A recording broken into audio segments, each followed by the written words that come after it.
Bienvenidas y bienvenidos. Mi nombre es Pablo Lovera, profesional de la unidad de docencia del Departamento de Pregrado de la Universidad de Chile.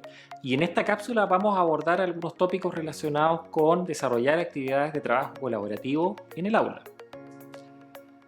Durante esta presentación vamos a abordar algunos principios del aprendizaje colaborativo, la preparación e implementación del trabajo colaborativo y, por último, consejos útiles que nos van a permitir desarrollar clases que estén basadas justamente en el trabajo colaborativo.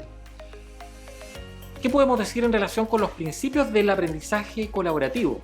Según Barkey, Cross y Howell, 2007, nos indican que aprender colaborativamente implica favorecer que los estudiantes trabajen juntos y compartan equitativamente la carga de trabajo, mientras progresan hacia los resultados de aprendizaje previstos. Esto implica de que las profesoras y los profesores tenemos que ser conscientes de que nuestros estudiantes también tienen que ser protagonistas de su propio aprendizaje. Y eso implica también darles la posibilidad para que ellos puedan ir construyendo y generando sus propios aprendizajes. Kenneth Brophy nos da también otras recomendaciones en relación a cuáles son esos principios que tienen que estar presentes en cada actividad mediada por trabajo colaborativo. En primer lugar, el aprendizaje no es fundacional, es decir, esa es una de las premisas para desarrollar actividades que tengan que ver con el aprendizaje colaborativo. Es decir, que los profesores y las profesoras tenemos que ser conscientes de que también los saberes están en construcción y eso también hacérselos saber a los estudiantes de tal manera de que ellos también puedan asumir un rol más protagónico en el desarrollo de los saberes. Por otro lado, también vamos a permitir de que las y los estudiantes desarrollen consenso a partir del aprendizaje, en la medida de que puedan colaborar entre sí. Por otro lado, también la participación voluntaria en el proceso es algo muy importante en el aprendizaje colaborativo, puesto que en la medida que nosotros también entregamos esa participación, los estudiantes, como lo reportan también muchas investigaciones, se motivan más y tienen mayor interés en involucrarse con su propio aprendizaje. Y por último, se discute la validez y alcance de los contenidos precisamente gracias a este método. La distribución del saber en los contextos colaborativos claramente que rompe con el paradigma de una clase frontal expositiva, de arriba hacia abajo, como se puede observar, ¿cierto?, en una de las figuritas de acá. Y el saber más bien se distribuye efectivamente en todos los individuos que participan de esa comunidad, que en este caso serían nuestros estudiantes. Por tanto, la distribución y la circulación del saber es mucho más horizontal. ¿Cuáles son los principios cognitivos del trabajo colaborativo? Podemos situarlo en tres niveles, ¿ya? En primer lugar, lo que destacan muchas investigaciones y muchos autores, que el aprendizaje principalmente consiste en establecer conexiones. Y esas conexiones se dan también no solo a nivel neurológico o a nivel sináptico, sino que también a nivel cognitivo. ¿Ya? Eso implica de que también los estudiantes y las estudiantes van a relacionar lo que saben con lo que tienen que saber para poder dominar tal o cual materia, tal o cual procedimiento o contenido. Y por último, también son relaciones sociales. Es decir, hay toda una línea, ¿cierto?, que explica cómo efectivamente se puede aprender, ¿cierto?, de los pares. Y en la medida que nosotros también propendemos a facilitar de que eso ocurra, el aprendizaje va a ser también mucho más integral. Es decir, no aprende uno solo, sino que también uno es capaz de poder aprender de los propios pares. Hay algunos autores que establecen la distinción entre trabajo cooperativo, por un lado, y trabajo colaborativo, por el otro. En este caso nos ha parecido pertinente establecer la distinción un poco para conocer con mayor detalle cuáles son esas características que distinguen a las actividades mediadas por trabajo colaborativo. En primer lugar, cuando hablamos de cooperación, estamos pensando en actividades en donde las y los profesores van a tener la respuesta correcta. ¿Qué quiere decir esto? Significa de que en alguna actividad probablemente nosotros vamos a permitir que nuestros estudiantes trabajen en grupo, colaborativamente. Sin embargo, van a trabajar en pos de esa respuesta correcta que va a dar la profesora o el profesor. Esto es lo que algunos autores denominan trabajo cooperativo, ya porque la respuesta está centrada en la palabra final del profesor. Por tanto, el estudiante también se va a ver limitado en ese sentido de poder proponer cosas diferentes o cosas alternativas a las que efectivamente están dentro de esa posible respuesta correcta. En cambio, en las actividades mediadas por el trabajo colaborativo, estamos pensando en que las y los estudiantes van a tener un protagonismo importante. Y la idea es poder traspasarles a los estudiantes la idea de que efectivamente ellos también son partícipes de ese saber. ¿Qué elementos debemos cautelar durante las actividades colaborativas? En primer lugar, la interdependencia positiva. Esto implica de que en estas actividades los estudiantes no solamente son responsables de su propio éxito, sino que también de los demás. Y en la medida de que efectivamente ganan los demás, yo también gano como estudiante que participo en esta actividad. Eso es la interdependencia positiva. Otro punto es la interacción promotora, es decir, que los saberes se van construyendo también dialógicamente y no solamente a partir de una voz, de una autoridad, ya sea de la profesora o del profesor, que tiene un solo discurso y que de alguna manera probablemente eso no se pone en discusión. Acá los saberes se ponen en discusión. Hay responsabilidad individual y también hay una responsabilidad grupal, ¿ya? Principalmente en relación con la interdependencia positiva, también es algo que efectivamente se va a ir dando naturalmente, aunque por cierto, ya vamos a hablar luego de cómo, ¿cierto?, las profesoras y los profesores tenemos que ir siguiendo, ¿cierto?, los grupos durante las actividades colaborativas. Y por último, también el trabajo en equipo es muy importante, ¿ya? Y de hecho se facilita el hecho de que los estudiantes puedan desarrollar también ciertas habilidades que están apuntando justamente hacia el trabajo en equipo. Eso implica de que no solamente este tipo de competencias colaborativas se van a ir desarrollando, sino que también otras más. Es decir, que de alguna manera también las actividades mediadas por el trabajo colaborativo apuntan a una enseñanza integral, que no solamente se va a enfocar en lo cognitivo, sino que también en lo procedimental, es decir, lo que las y los estudiantes tienen que hacer, y por último, en lo que respecta a las actitudes, en la medida de cómo los estudiantes se van relacionando entre sí. Por tanto, con estas actividades no solamente nos vamos asegurando de que los contenidos también se vayan aprendiendo desde un punto de vista social, sino que también estamos desarrollando otras cosas en paralelo que tienen que ver, por ejemplo, con las relaciones interpersonales, con las habilidades para resolver conflictos, con las capacidades de investigación, etc. Comparemos a continuación algunos elementos que son característicos de lo que podría denominarse una clase tradicional versus una clase basada en actividades de trabajo colaborativo. Por ejemplo, en la clase tradicional, las y los estudiantes vienen a oír, a observar, a tomar apuntes. Es decir, hay una actitud mucho más pasiva. Eso implica de que las expectativas sean bajas en cuanto a la preparación para esa clase, ¿ya? Es decir, que los estudiantes ya saben que en esa clase probablemente no tienen un protagonismo asegurado y eso implica que probablemente sus expectativas de preparación van a ser bajas.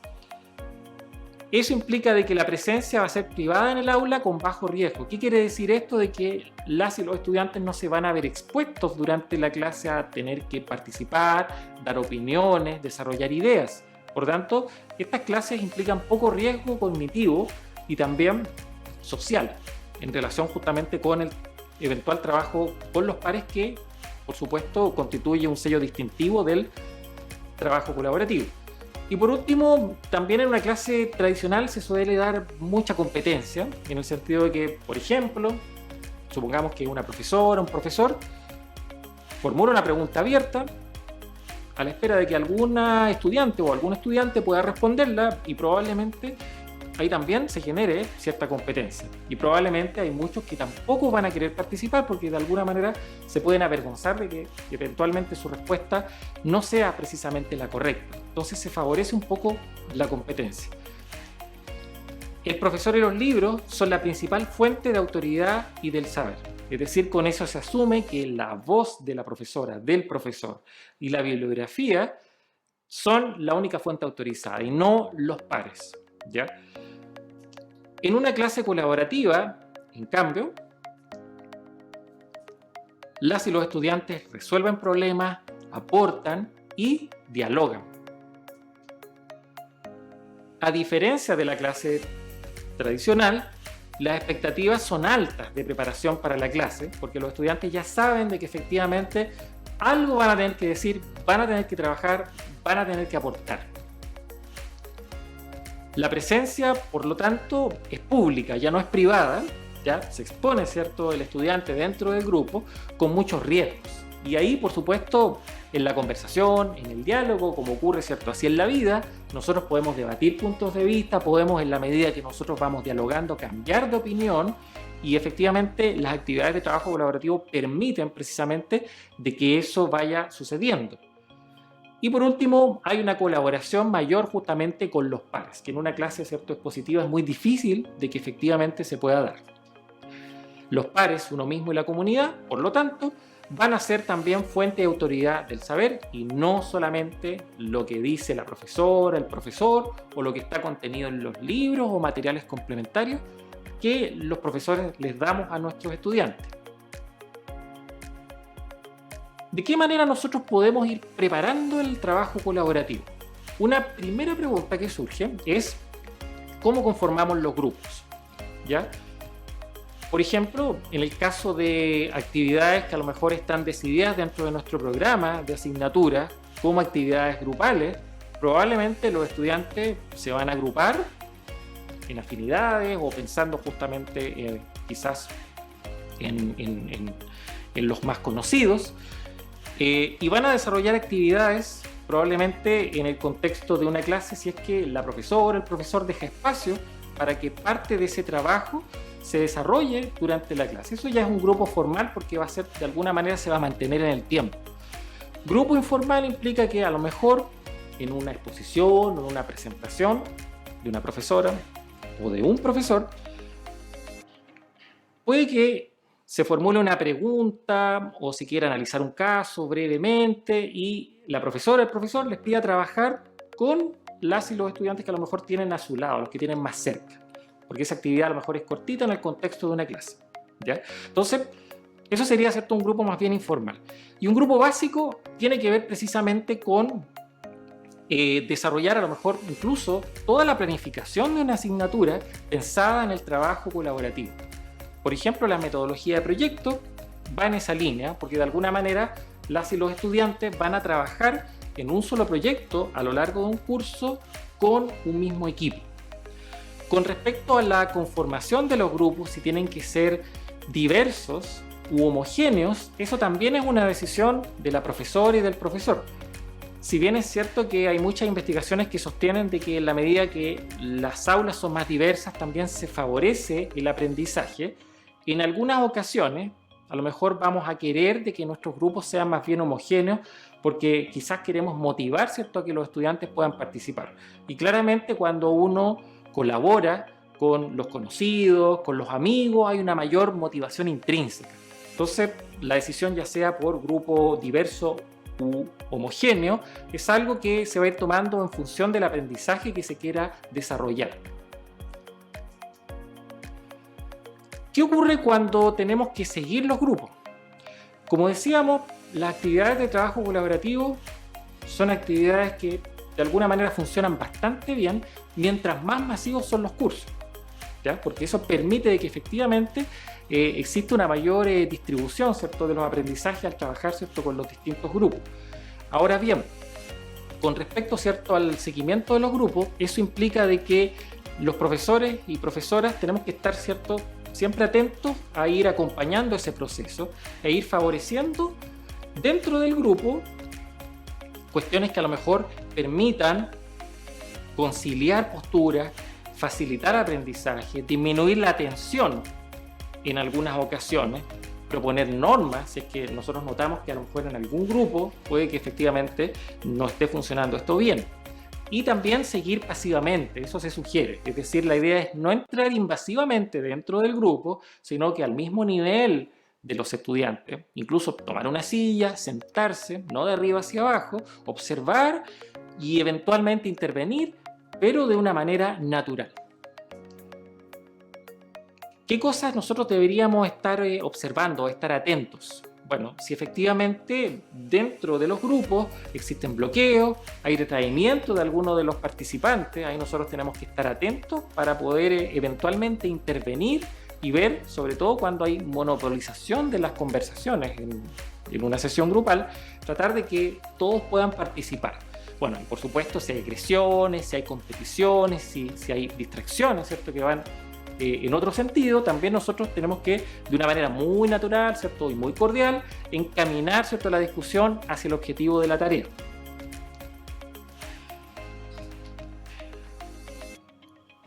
¿Qué ocurre con las instrucciones para las actividades de trabajo colaborativo? Aquí, solamente por mencionar algunas, pero la idea, ¿cierto?, es que esto está siempre pensado en lo que las y los profesores quieran desarrollar durante esa sesión.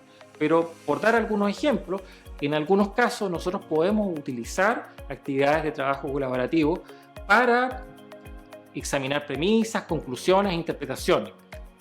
Podemos preguntar en nuestras instrucciones de qué manera podemos explicar, por ejemplo, tal o cual cosa, para comparar temas, ideas o problemas, para demostrar motivos o causas.